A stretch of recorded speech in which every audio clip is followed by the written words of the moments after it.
From Fox 8 Sports, this is the Overtime Podcast. From the Fox 8 Studios in New Orleans, the Fox 8 Overtime Podcast. I'm Vasilios. That is Sean Fazende. Remember to like, subscribe, rate, and review. You guys can find us wherever you listen to and watch your podcast. If you're watching on YouTube, hit the bell notification button right there. You get an update every time we upload a new podcast. Sean, happy Wednesday to you. And it's not just any Wednesday. It is the Wednesday before a Thursday night affair for your New Orleans Which Saints. means we're treating this like a Friday, and then tomorrow's a Thursday game, which means Friday.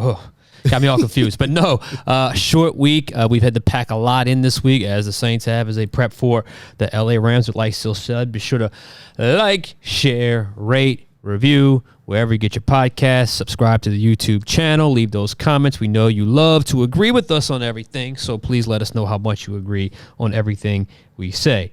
But this week, we got a short week, and we have a big week as the Saints face the Rams. Speaking of, big picture, Sean, what's at stake tomorrow for the Saints? Well, I thought a lot about this. Right. And what an opportunity. I mean, really, what an opportunity for the New Orleans Saints 2023 version. A rough year, a tough year, in some ways a weird year. But here they are.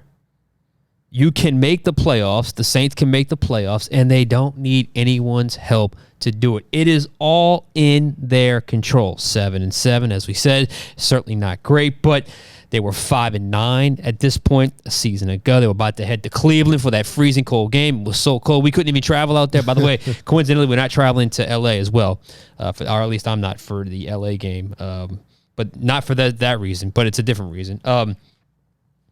They got the nice win. You felt good about that win. It was the biggest win of the season. You had an outside shot, but you needed help. Deep down, we all knew they weren't making the playoffs last year, despite a nice win and a nice late season rally where they did win 3 straight games. This year, that feeling is not the case.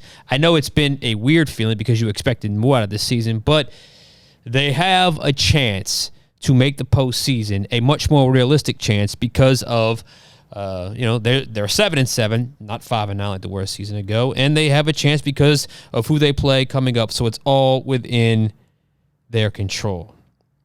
So that all sounded positive. Mm-hmm. I know you want to believe, we want to believe, we want to think. I guess you can call it hope that this is the time they turn the corner. They did it last year. They won 3 straight games last year. Right. I want to as well. I want to believe. I want to believe this is the situation. But you out there, you, me, we can't go there yet. No. This is the week. This is what's at stake. This is the big picture when I talk about this week, because you've won 3 different times. This is opportunity number 3 to make it 3. You failed in your previous 2, and as we've already mentioned, had you done the previous 2 the right way, we wouldn't be in this up, down, 7-7 kind of not sure which way to believe in this team in 2023. We've been here before. So, option A, you win this game. You win this game, and I think the narrative shifts. I really think the narrative shifts. Not just purely football, but with you out there, those in the stands, those that said they were done, completely done with the 2023 Saints. I'm frustrated. I'm disgusted. Yep. I hate this team. I can't stand this team. They're so frustrating. You win this game. You get to 8-7. You won't hear quite that noise. And all those people that were saying it, they just might slowly, but they don't want to admit it, slowly but surely make their way back into the mix. They're not done. They're not done. No. So that's the possibility. But option B, lose this game. And all those people I just talked about, see, this is what I mean. This is what I mean. Despite the tough circumstances, that of the final 4 games that I felt like this was going to be the toughest one to win. Mm. And you did say you felt like they were going to lose this Exactly. game. Despite those circumstances, they lose this. All those people I just mentioned, I was right. And the fan base remains in this like just funk of a state. They want so badly for this team to be good. They want so badly for this team to have hope and desire and a chance to make a run. But if you slip to 7-8, 7-8, I mean, you may rally, but you just don't feel as good. But if you get to 8-7, all of a sudden, some naysayers may swing back in your direction. So, what an opportunity awaits. Win, and not just win the game, but maybe win some people back over that you have lost. And when I say lost, you have lost. Like, there are some people, I mean, people that are diehards. I'm so disgusted. Trust me, I know them personally. But win, 8-7, winning record by Christmas with a legit chance to win the division and postseason, you got a chance to win some of those people back. Lose this game, and you just remain in that perpetual state of maybe, that perpetual state of inconsistent, that perpetual state of, frankly, stale that's infected this organization.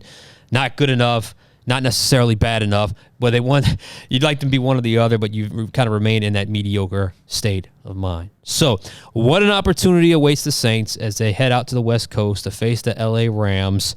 So much on the line, purely football-wise. So much on the line, in my opinion, from just a perception of the team-wise, narrative-wise, and you have a chance to change it. And you have like they say, you are in control of your own destiny, so it's up to the Saints to take advantage in a game that will not be easy. Speaking of it not being easy, and you kind of alluded to it just a minute ago in saying you think this is going to be their toughest game in that last stretch that we started talking about last week. What worries you about this Rams team? Like, what concerns you when going against this team here? A few things, but the biggest, without a doubt, is that offense has found its mojo. They've found their mojo. They scored 28 last week, 31 against Baltimore, 37 and 36 against Cleveland, and I think it was Arizona. So they're averaging 33 points a game over their last 4 games. Stafford has thrown for 12 touchdowns during that time frame. Cooper Kupp he's back. Yeah. Cooper Kupp is back. You got Puka Nakupa and Cooper Kupp and all these guys. The offense is back. The offense has really hit their stride. McVay's in the zone. Stafford, even though his stats aren't incredible, I think he's only like 62% completion percentage right now.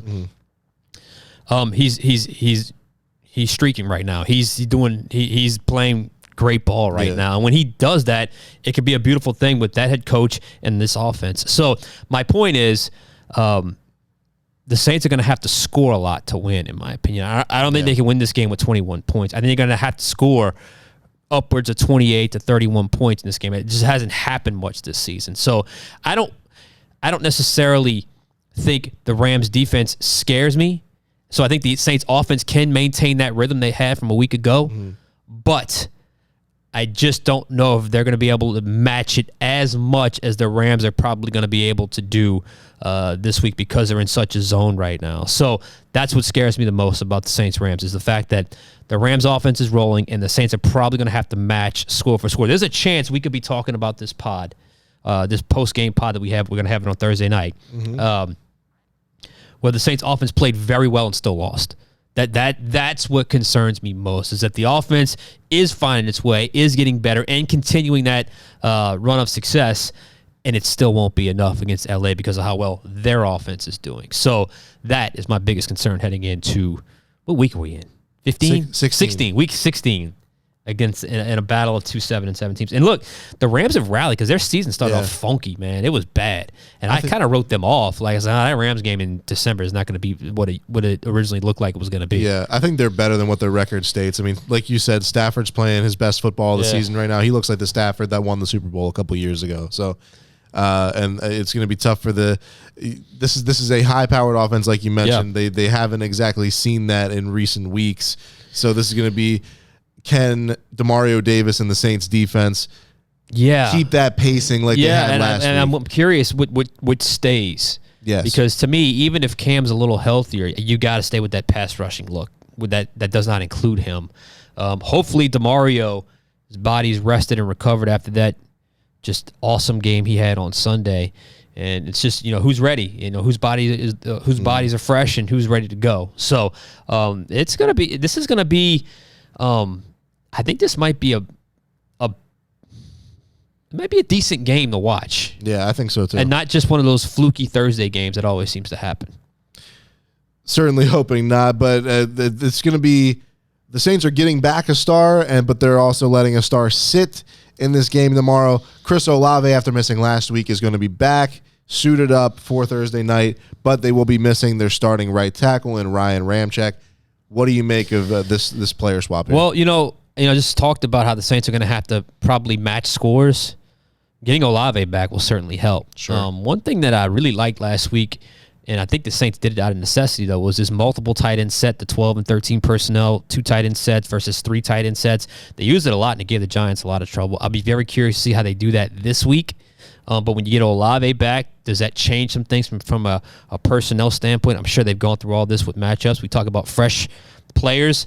Olave didn't play last week, so hopefully he has fresh legs, and he's taken a bit of a beating this year as well. So if he's ready to go, which he is, obviously, and he's got fresh legs, that certainly bodes well for the Saints offense. Ramczyk being out, look, I was very concerned with that last week. Landon Young held his own. Can he do it back-to-back weeks? Sometimes a player can play maybe a little bit above his scouting report in a tight window. Can he maintain that this week on a short week on the road? I don't know. I hope so, but that's something to really watch, not having Ramczyk back. And, Ramczyk's been pretty durable. I know he's dealt with the knee for a while. So for him to be out, I think is a little bit concerning for the Saints. So Olave back is certainly great. Ramczyk not being able to go, that's something to watch, because as much as I really thought Landon Young played well, you're still asking him to fill in for Ryan Ramczyk on the road on a short week against L.A., whose defense, obviously, they got Aaron Donald, they got Witherspoon, but I don't know if they scare you as much as they may have at one point in time. Aaron Donald is still fantastic, but he's in the middle. So we'll see. But those are two interesting dynamics when it comes to the injury report, who will be available on Thursday. Any final thoughts as we head into game day on Thursday night, Sean? Enjoy it. Again, if you can just get over this hump and get that third win in a row, I think everything flips. And if they had done that at any point in this season, the whole narrative would have flipped on this team in a good way. And they've never been able to just take hold of it and take control. Hopefully they learned something last week. Hopefully they can turn the corner this week. Hopefully the Saints can come back 8-7 with a mini bye, getting ready to close things out against 2 NFC South opponents. So enjoy the game. We will, and then we'll be on live Thursday night after it happens. That's right. We're going to be doing our podcast here on Thursday night, so be sure to check us out. After we were going to do the final bet as well. Yep. The final bet at 10:30. And then we'll jump here. And then we'll come up here and do the podcast after that. So be sure to check us out on Thursday as well. Fans I'm sure, are going to love unwrapping a Saints win if it happens as an early Christmas gift. Make it happen. Make it happen. But for Sean Fazende, I'm Vasilios. We'll catch you guys tomorrow night.